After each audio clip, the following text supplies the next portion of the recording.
Welcome back to another episode of Civic Reviews with Cinemax Sterling, the series where I sit in my Civic and talk about a movie I just saw in the theater. And I just wrapped up my double feature today. The first movie I watched was the incredibly excellent body horror movie, The Substance.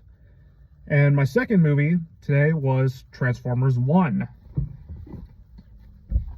Before I get into my thoughts on Transformers, I do want to bring up, there is a review of this movie on the Cool Kids channel, but I was not on that one. Yeah, I had a last minute concert and I couldn't see the movie in time.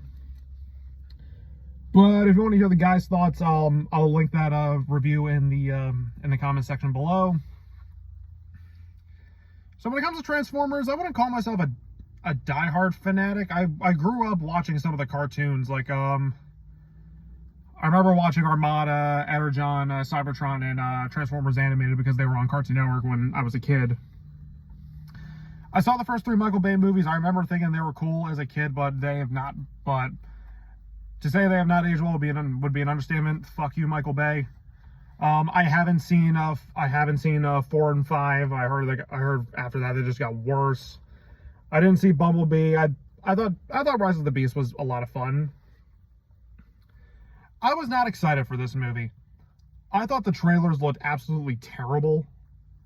Like, the humor looked so bad. The animation looked cheap. And, just using celebrity voices and not using actual voice actors. Like, come on, man, really?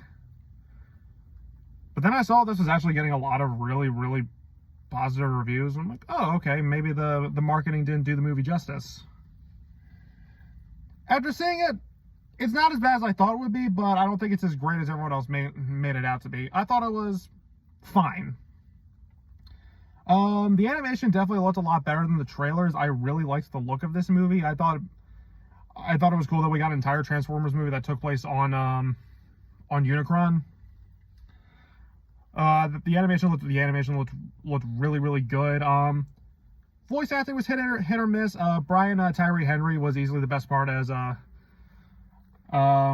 D, who would eventually become Megatron. I really liked Steve Buscemi as Starscream. Chris Hemsworth was spotty as Optimus. Scarlett Johansson was kind of wooden, and I found Bumblebee to be really fucking annoying in this movie. I couldn't fucking stand him. Humor it did get some laughs out of me, but a lot of times the humor just didn't really work for me. Spoilers, if you haven't seen the movie, I called, Sentinel Prime being the villain, like, right away. Because I remember watching Transformers Animated, and I remember Sentinel was always a dick. So it doesn't surprise me that he was evil here. I'd say the highlight of the movie for me was, the friendship between Optimus and Megatron, and when the split does happen, it is tragic, it is sad, and you really do feel for them because you did buy their bond. But I felt the story was pretty generic. It hit a lot of prequel beats, like, of course, like, the big encompassing event happens in what 1 or 2 days. The story itself in spots was pretty generic. Some of the humor didn't work, and again, fucking Bumblebee annoyed the hell out of me. But yeah, I'm not in love with this movie like everyone else, but it's still, it's decent, it's fine. If I had to give it a rating, I'd say maybe I'll probably go 3 out of 5.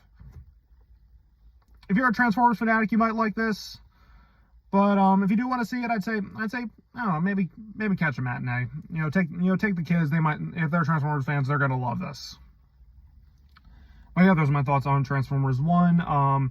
If you've seen it, leave your opinion on the movie down below, and see you next time for another Civic review.